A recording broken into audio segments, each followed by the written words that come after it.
tumuongezee tena Yesu makofi.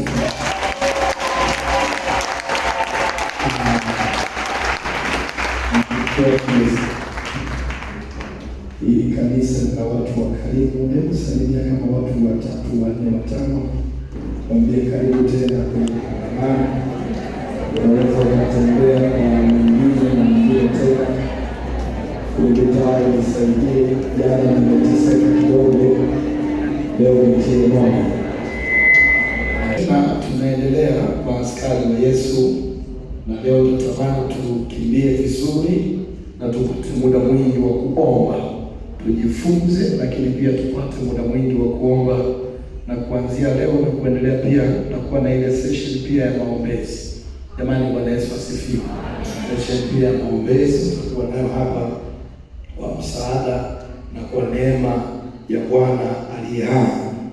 Jana tulianza kuangalia kidogo kwa habari ya sababu ya nature ya wingu ilivyokuwa, nikajikuta nimetekewa, nikashindwa na kuambia andika namba 1, andika namba 2. Unajua kuna wakati akichukua mwenye ibada tunamwachia mwenye ibada afanye vile anavyotaka kufanya kwa utukufu wake.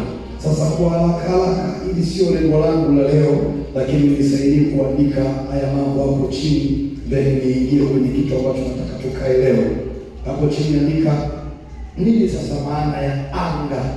Nini maana ya anga katika ulimwengu wa roho? Nini maana ya anga katika ulimwengu wa roho? Kuna tafsiri kama 3 nikusaidia hapo, alafu nikakaa. Jana tunaifanya kazi ya kufungua anga. Anga lako liko wazi. Sasa hiyo anga ni nini? Hiyo anga ni kitu gani? Kuna tafsiri kama 3 hapa nikusaidie. Tafsiri ya kwanza ya anga katika ulimwengu wa roho, tafsiri ya kwanza ni sehemu. Anga ni sehemu inayopika na kuchakata mambo yote ya ulimwengu wa mwili. Ni sehemu inayopika na kuchakata mambo yote ya ulimwengu wa mwili. Sehemu inayopika na kuchakata mambo yote ya ulimwengu wa mwili. Yaani chochote unachokiona katika ulimwengu wa mwili huwa kinaanzia kwanza huko, alafu baadaye unayaona madhihirisho kwenye mwili. Ni sehemu inayopika na kuchakata mambo yote ya ulimwengu wa mwili. Kama umeandika, nitie moyo kwa kusema amina kwa Bwana. Amen. Kumbuka hili sio lengo langu leo, nataka tukuflash hapa baadaye tukimbie. Namba 2, anga ni sehemu isiyoonekana kwa macho ya nyama. Ni sehemu isiyoonekana kwa macho ya nyama, ila ipo na inafanya kazi kwa 100%. Nitarudia kwa usipate shida ili uandike vizuri. Ni sehemu isiyoonekana kwa macho ya nyama, ila ipo na inafanya kazi kwa 100%. Anga katika ulimwengu wa roho ni sehemu isiyoonekana kwa macho ya nyama, ila ipo na inafanya kazi kwa 100%. Narudia tena mpaka umeandika. Ni sehemu isiyoonekana kwa macho ya nyama, ila ipo na inafanya kazi kwa 100%. Kama umeandika, nitie moyo kwa kusema amina kwa Bwana. Lakini 3, tafsiri ya 3 na ya mwisho ya anga, kwa mambo yote ya ulimwengu wa mwili. Yaani chochote ambacho unakiona kwenye ulimwengu wa mwili, kamanda wa Yesu, kimeamuliwa kwanza ulimwengu wa roho. Jamani, Bwana Yesu asifiwe. Na hata adui anapotaka kufanya fujo, anapotaka kumfunga mtu, anapotaka kuzuia kitu fulani, kazi wa mwili ni kazi nyepesi sana. Ulimwengu wa mwili wala una kazi kuu. Kazi ya ulimwengu wa mwili ni kutafsiri kwa vitendo mambo ya ulimwengu wa roho. Kazi ya ulimwengu wa mwili, tabia yake, mifumo yake ni kuitafsiri kwa vitendo kazi inayofanyika katika ulimwengu wa roho. Yenyewe ni kama inatoa taarifa kwamba haya ndio ambayo yamefanyika huko, baadaye sasa yanadhihirika katika mwili. Kama umenielewa hapo, nisikie amina nzuri kwa Yesu. Hapo chini andika mambo ya kuzingatia kuhusu maombi ya kufungua anga. Mambo ya kuzingatia unapolifungua anga lako, unapoomba kutaka anga lako liwe wazi. Kuna mambo kadhaa ya kuzingatia, ni vizuri nikakupa. Jambo la kwanza, maombi Mambo ya kuzingatia kuhusu maombi kufungua anga. Jambo la kwanza, yanataka nguvu na imani. Yanataka nguvu ya imani kutoka kwa muombaji mwenyewe. Yanataka nguvu ya imani kutoka kwa muombaji mwenyewe. Yanataka nguvu ya imani kutoka kwa muombaji mwenyewe. Yaani, kabla haujaanza kuangalia imani za watu wengine, kabla haujaanza kuangalia watu wengine ambao wanamtaka Bwana kwa ajili yako, unapofungua lazima ujifunze kuiamini imani yako mwenyewe, kwamba ninaamini hapa, lazima anga iwe wazi na linakuwa wazi kweli kwa jina la Yesu. Ya imani kutoka kwa muombaji mwenyewe. Yaani, mtu wa kwanza kuyaamini maombi yako wakati unafungua anga, hata kabla ya Mungu, ni lazima wewe mwenyewe ujifunze kuyaamini maombi yako, kwamba hiki ninachokiomba hakina mashaka hata kidogo, sina hofu hata kidogo, maana ni lazima kitokee kwa utukufu wa Bwana. Kama umenielewa tena, sema amina nzuri iliyo hai. Haya, namba 2 ndio wameenda kupitisha ilikuwa ni kiporo cha jana. Na jambo la pili kwenye maombi haya kufungua, yanataka bidii na mwendelezo wa kudumu. Yanataka bidii na mwendelezo wa kudumu. Maombi ya kufungua anga yanataka bidii na mwendelezo wa kudumu. Yanataka bidii na mwendelezo wa kudumu. Kitabu cha Wathesalonike wa kwanza 5:17. Wathesalonike wa kwanza 5:17. Ombeni bila kukoma. Yanataka bidii na mwendelezo wa kudumu. Wathesalonike wa kwanza 5:17. Ombeni bila kukoma. Na kile kitabu cha Injili ya Luka 18:1. Injili ya Luka 18:1, imewapasa kumwomba Mungu siku zote wala msikate tamaa. Kuna wakati unapiga alafu unapiga tena, unapiga tena, unabomoa tena mpaka vinabomoleka kwa jina la Yesu. Ile kelele sema amina kwa Bwana. Watu walio kwenye maombi yanataka watu hodari na wenye ujasiri katika Bwana. Yanataka watu hodari na wenye ujasiri katika Bwana. Maombi ya kufungua anga yanataka watu hodari. Yanataka watu hodari na wenye ujasiri katika Bwana. Kitabu cha Yoeli sura ya 3 na mstari wa 10. Yanataka watu hodari na wenye ujasiri katika Bwana. Yoeli 3:10. Yafueni majembe yenu yawe panga na miondo yenu iwe mikuki. Aliye dhaifu na aseme mimi ni hodari. Piga kelele sema amina kwa Bwana. Lakini andiko la pili, kumbe maandiko yote hapo, andiko la pili ni Timotheo wa pili sura ya 1 mstari wa 7. Timotheo wa pili sura ya 1 mstari wa 7. Timotheo wa pili sura ya 1 mstari wa 7. Maana Mungu hakutupa roho ya uoga. Jamani, Bwana Yesu asifiwe. Ndio jirani yako mwambie usiwe muoga. Mwambie uoga sio tabia yetu.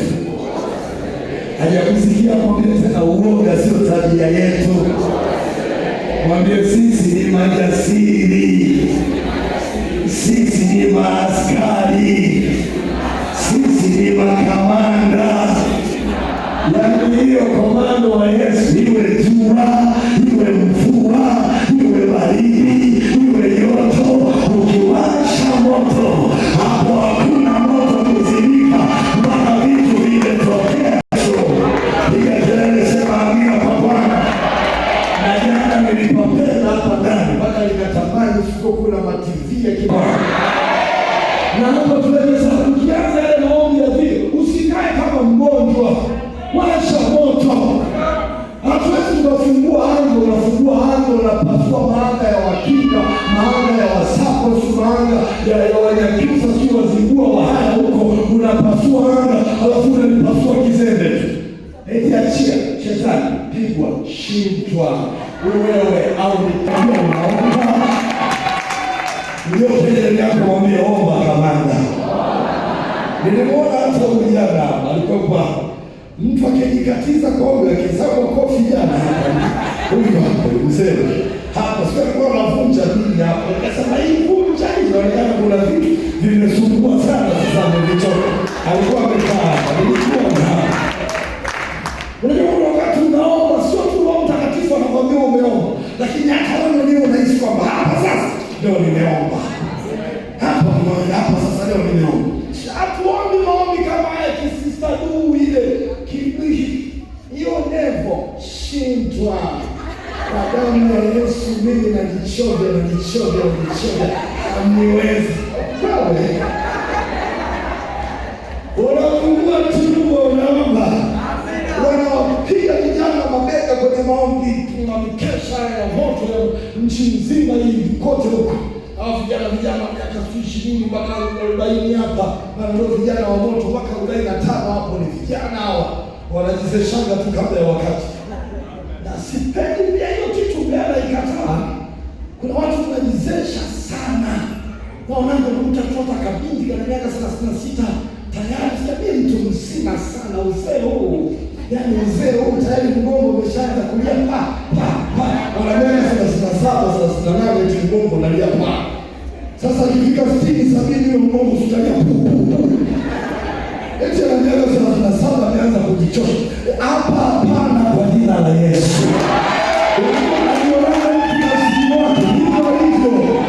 Ukishaanza kujiona umechoka na sisi wote tunakuona hivyo. Unajua uzee hatutaki, tunakujaga tu wenyewe. Na ukija watu wote tunajua ni mtu mzima, sio mpaka ujikuze. Ananitiaga moyo Mama Kaduma mwaka huu anatimiza mwaka wa 78. Tarehe 12 mwezi wa 12 anatimiza miaka 78 ya kuzaliwa. Maana alizaliwa mwaka 1949. Umenielewa? 77 mwaka huu. Maana ni 49 amezaliwa. Lakini mpaka sasa anadai.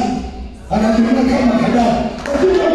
Na kabinti kama miaka 42. Jamani mniombee uzee huu. Wewe mzee gani hata ujinga huo?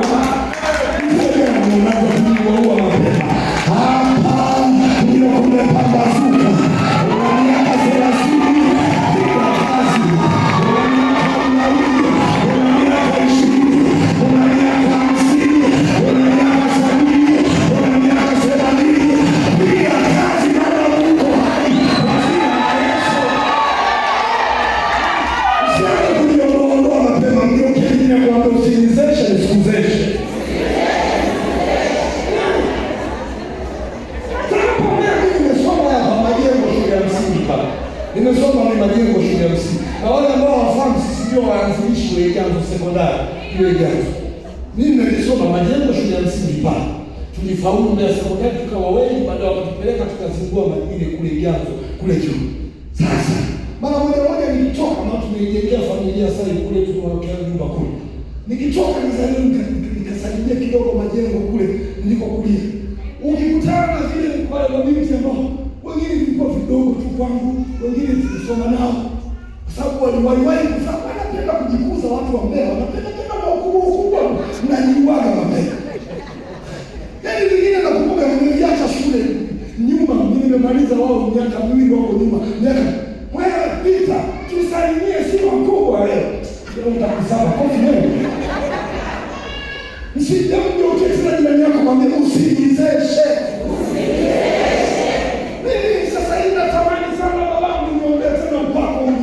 Natamani hata nirudi hata miaka 20 nyuma sasa hivi ndio kama sasa kana setini kana miaka 13 nifanye kazi ya Bwana.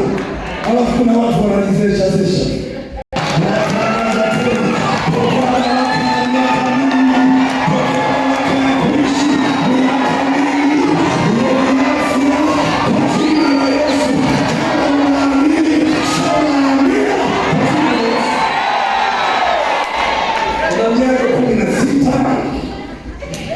Kama mchungaji ndio kabisa pale na miaka 16 sasa.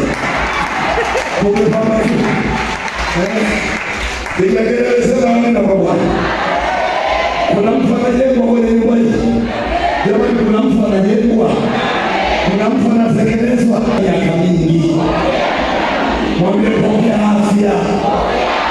Mwambie tena ongea zote pokea afya. Mwambie nakataa kujizesha. Kwa jina la Yesu. Safi.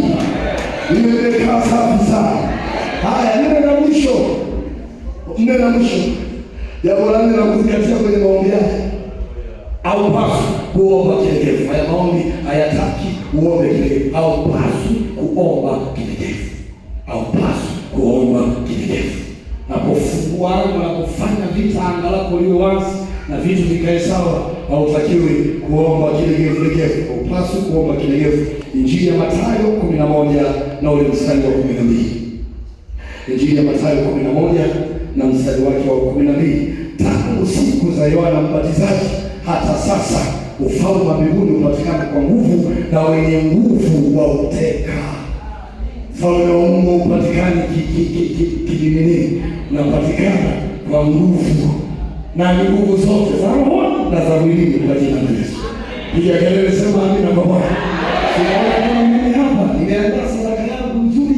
Nimekuja hapa na sadaka yangu ile Jumapili, nataka niweke kwenye miguu ya baba yangu. Mafuta, niwaambie nimekuja kimkakati. Nimemheshimu Mungu, lakini nimemheshimu huyu mzee, sababu ni wazee wetu wa imani. Sisi tunamuona hapa mnampishana naye, mnafanya hivi. Sisi wenzenu ni huru. Ni huru. Yaani kote. Tulikuwa kwenye kongamano ile la uinjilisti juzi, nikashangaa anasema kwamba baada ya wale wazee watatu wanne wale waliotikisa kimya kusema, anataja wanne. Siona mama.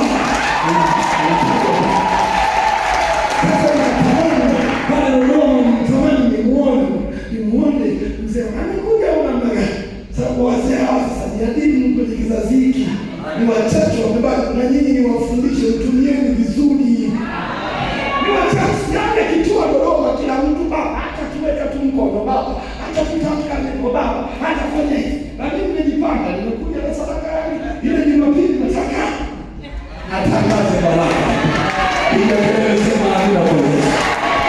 Piga kelele, sema amina kwa Bwana. Twende sasa kwenye lengo letu la leo. Nikae hapo. Ukipata nafasi ya kuomba, soma sura yote ile ya 4 ya Mambo ya Nyakati wa Kwanza. Lakini mimi kwa sababu ya muda nitasoma hii mstari miwili hapa ambayo nataka nikae nayo. Biblia inasema, naye Yabesi alikuwa mwenye heshima kuliko nduguze, na mamaye alimuita jina lake Yabesi, akisema ni kwa sababu na alimzaa kwa huzuni. Mstari wa 10, huyo Yabesi akamlingana na Mungu wa Israeli akisema, lau kwamba ungenibariki kweli na kuizidisha hozi yangu, na mkono wako ungekuwa pamoja nawe ungenilinda na uovu, ili usiwe kwa huzuni yangu. Naye Mungu, nampenda Mungu, akayasikia na kuyajibu